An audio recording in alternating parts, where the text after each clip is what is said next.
મારી સાથે કોંગ્રેસના આગેવાન ભરતસિંહ વાઘેલા જોડાયા છે. ભરતસિંહ, શું કહેશો? જે રીતના હાઈ વોલ્ટેજ ડ્રામા ચાલી રહ્યો છે, ભાજપ કોંગ્રેસના 12 સભ્યો છે, જેમ કે જનતાએ જનમત આપ્યો છે, પરંતુ 25 તારીખના વિવાદ બાદ 27 તારીખ આપી. હવે 27 તારીખમાં પણ વિલંબ. હવે જો તાલુકા પંચાયતની અંદર પ્રથમ તો દિયોદર તાલુકા પંચાયતની અંદર પ્રજાએ સ્પષ્ટ બહુમતી કોંગ્રેસને આપી છે.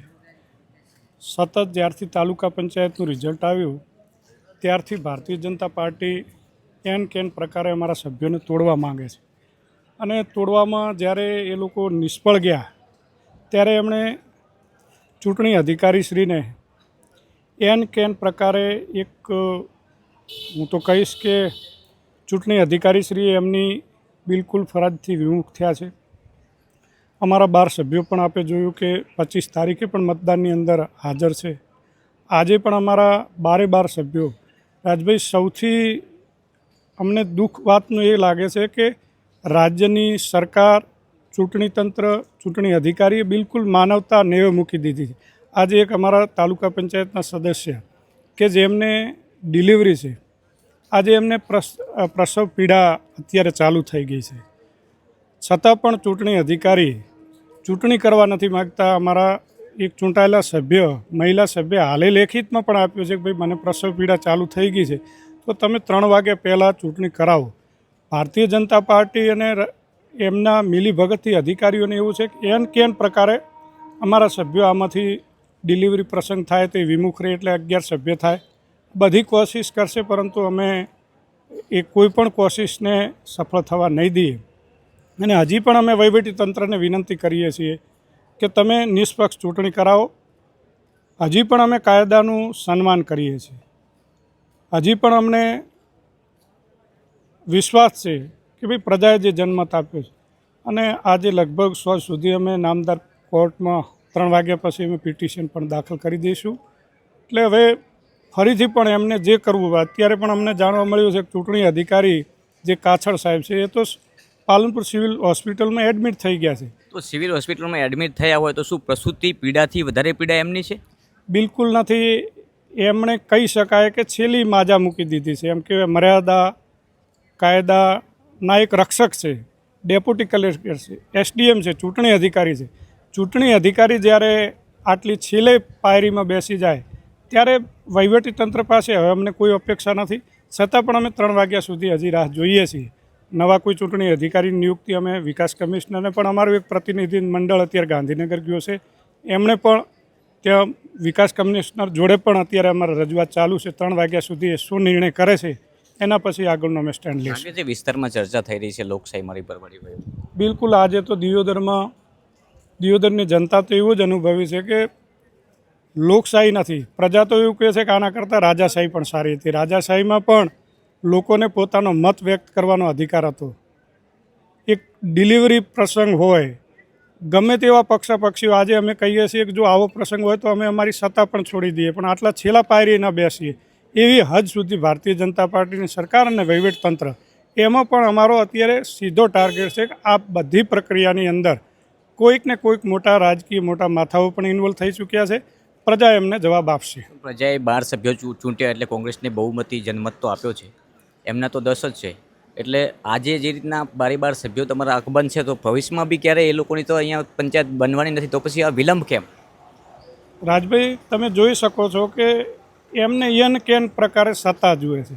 પ્રજાએ સત્તા મેન્ડેટ નથી આપ્યો, પરંતુ પ્રજાથી ઉપર જઈ, તાલુકા પંચાયતના ચૂંટાયેલા સદસ્યોથી ઉપર જઈ, કાયદાથી ઉપર જઈને પણ એમને સત્તા પ્રાપ્ત કરવી છે. એવી એમની પણ સત્તા તો જિલ્લામાં ઘણી જગ્યાએ આપી છે, કદાચ ક્યાંક નહીં આવે તો શું ફેર પડશે? કશું ફેર નથી પડવાનો, પરંતુ એમને એવું લાગી રહ્યું છે કે અમારે પ્રજાને, લોકોને, અમારા કાર્યકર્તાઓને બતાવવું છે કે અમે ધારે કરીએ. પરંતુ અમને અમારા 12 સદસ્યો પર સંપૂર્ણ વિશ્વાસ છે. અમારા 12 સભ્યો જ્યારે પણ ચૂંટણી યોજાશે ત્યારે અકબંધ રહી અને મતદાન કરવાના છે. એમાં એક પણ સભ્ય ગમે તેટલા પ્રયત્ન કરે, એમણે બધા જ છેલ્લે રાત સુધી અમારા ચૂંટાયેલા સભ્યોના ઘરે પણ પોલીસ જઈ આવી, ધાક ધમકી આપી કે ભાઈ તમારા ચૂંટાયેલા સભ્યો છે એમને તમે ભારતીય જનતા પાર્ટીને સોંપી દો, એમના તરફી મતદાન કરે. આટલું બધું દબાણ કર્યું છે, પરંતુ અમારા સભ્યો મક્કમ છે.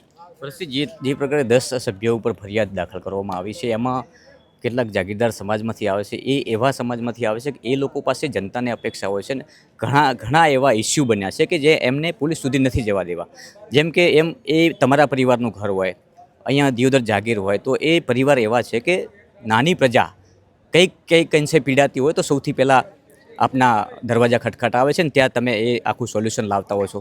તો કહી શકાય કે પોલીસથી વધારે કામ કદાચ ત્યાં આ પરિવાર કરતો હોય છે કે પોલીસ સુધી ફરિયાદ ન પહોંચે અને ત્યાં જ આ સોલ્યુશન આવી જાય. એવા લોકોને પણ આ ફરિયાદમાં નામ છે. તો શું કહેવું છે, આ ફરિયાદ ખોટી છે કે સાચી છે? રાજભાઈ, બિલકુલ ફરિયાદ ખોટી છે.